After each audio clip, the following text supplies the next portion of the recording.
Hey guys, this is Tauna, and today we're talking about the 2024 Bloomburrow Starter Kit. We're going to be talking about whether I think it's worth picking up, what kind of value they have of it, what its purpose is, and all that kind of stuff, because this is obviously coming alongside Bloomburrow, which is pretty exciting. But I guess a lot of people are going to be thinking, should I be picking this up? What's its purpose kind of thing? So we're going to talk about that basically. Before we get into it, make sure you guys do subscribe, share the video around, like, all that kind of stuff. Please the algorithm, because it helps us grow as a channel. And the bigger we get, the more support we can get, the more cool stuff we can potentially do in the future. So previously, Staticus has been a number of different ones. The 2023 one obviously came out alongside Wilds of Eldraine. It wasn't themed around Wilds of Eldraine or anything like that. Contained no kind of new cards, all reprints and stuff. We had the Lord of the Rings one, which had some new cards in each of them, some exclusives in each of them. So there was 5 different exclusives, for example, within the one half of it, and then the other half had 5 as well. So a lot of kind of exclusives within that Lord of the Rings one. The 2022 one here said that it had no additional reprints. I think it was all reprints as well. So a lot of kind of mix between reprints and some new cards, but mostly the times that they do new cards are when they kind of theme it around a Universes Beyond product from what the last few ones have been.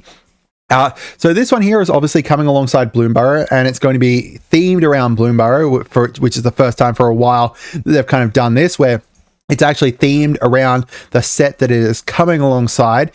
We have the actual list here as well, and I will say there is only 2 exclusive cards in here.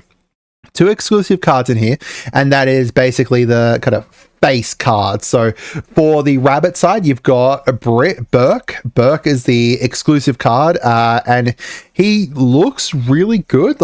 He makes it so that whenever a creature you control with +1/+1s on an attacks, you double the amount of +1/+1s on it. That is a really, really nice card. It is a little bit expensive, 6 mana and stuff, but it's a very nice kind of, card that you could potentially put into a lot of different decks. But the way they've basically made these decks is kind of pulling a lot of cards from the actual Bloomburrow set, bringing them all in. There's a few reprints. Mostly the reprints are around the spells and the enchantments. So if you have a look in here, so this is the rabbit side of it. We've got Beauregard Mentor, new card from Bloomburrow.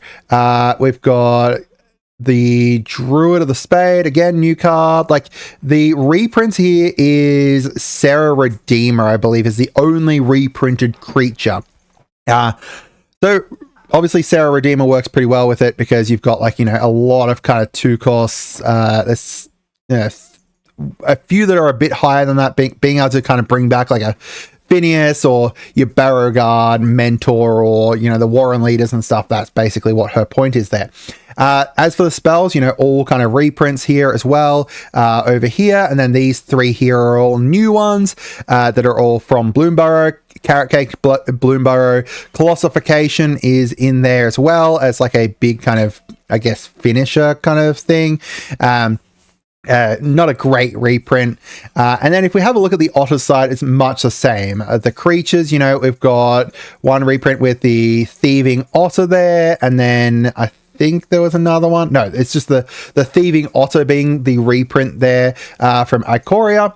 As for the spells, you've got the reprint for Mind Spring and Flame Lash there, and the Sword of Vengeance is reprinted, as well as Charmed Sleep.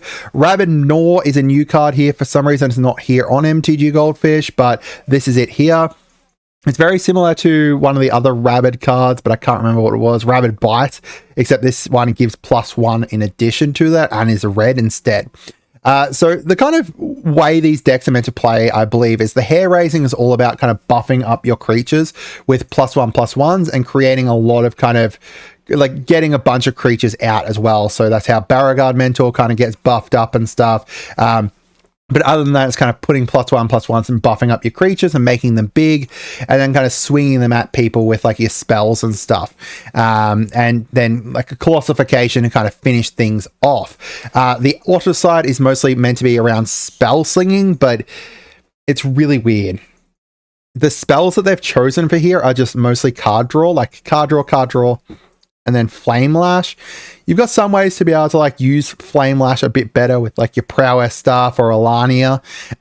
But you know, it's mostly just about drawing a whole bunch of cards and then like, I guess, making use of the fact that you're drawing more cards and then Charm Sleeping to make sure you kind of slow people down and stuff. So the actual reprints in these decks are not great, right? So I'll start off by saying that the reprints in the decks are not great. They are all basic bulk, essentially. Like, you know, Flame Lash bulk, Sword of Vengeance is essentially bulk, Charm Sleep is bulk. You know, all of these are bulk cards that aren't incredibly great. Thieving Otter's obviously there because, you know, it's an otter. And up here in the Hair Raising deck, you've got Sarah Redeemer. Sarah Redeemer is the card that I am most put off by the fact that it is in here. They've just randomly added like a angel in here. I get that she's meant to be in here because she buffs up your like power 2 creatures, right? Oh, it's power 2, not cost 2. Whoops. It buffs up your power 2 creatures, which is a lot of the deck, but like it's just a really weird option in here. But, you know, the spells and stuff, as I said, are not great choices. The thing that is a great choice in here is the fact that there is a lot of new cards from Bloomburrow in here. If you are looking to build like Bloomburrow decks and you're enjoying Bloomburrow and stuff, this is going to be a way that you can guarantee getting Phineas, guarantee getting like you're not going to get Burke otherwise. You know, you can guarantee, I think, which is better, even getting Alania. Alania is a great card to get. I am really impressed by the fact that that's in there. And even the other otters that are in here, you know, you've got some of the, like you've got 2 of the Offspring Otter in here with Coruscation Mage. You know, there's just great options in here. So I think if you're not looking to, like, if you are someone who already plays Magic, it's a great way to be able to get some of these cards. They're potentially cards that are going to be really cheap later on, but you know, at the moment it's $20 US. It's not too bad. And you know, these guys here, these are the exclusives here. Bria is a really great exclusive. Giving all your creatures prowess is going to be good. Making it so creatures can't be blocked is going to be good. Lends itself into like a spell slinger attack kind of board where you're swinging big things with prowess. Burke as well is really great for anything that's got like +1/+1s. He's a little bit more expensive and stuff as well, but you know, I think that he can have some great uses too. You know, I kind of relate him to the Aragorn, which is 4 cost. So he's like, what, 2 more than that. But he does very similar stuff, right? Except he puts +1/+1s when he comes out and has got Vigilance. Aragorn like makes it so that everything has +1/+1s. So, you know, I think that the exclusives are really good in here. So what is this aimed towards? This is obviously aimed towards people who want to get into Magic or get a friend into Magic. This is an easy way for you to buy 2 simple 60 card decks that you're going to verse each other with, and then boom, you know, you can get someone into Magic relatively easily with these. They're designed to be very straightforward. They're designed to, you know, teach people and kind of push forward. The thing is that we do have like more kind of starter stuff coming out later this year as well with the Foundation. So if you are starting to get someone into Magic, this could be a great way to kind of spend a little amount of money, only $20 US, pick this up, kind of verse each other, see how they enjoy it and everything, and kind of see how exactly, you know, if they enjoy it a lot or not. The decks overall, I think, are good choices in regards to the new cards from Bloomburrow. I don't think that they're great reprints, but the new cards from Bloomburrow are great. The lands are awful, as always, but I think they're a great like way to be able to start off kind of either an otter deck, like an otter spell slinger deck, or like a rabbit kind of deck or something like that. There's lots of great options in here for those. So let me know down in the comments what you guys think. Have a great day and goodbye.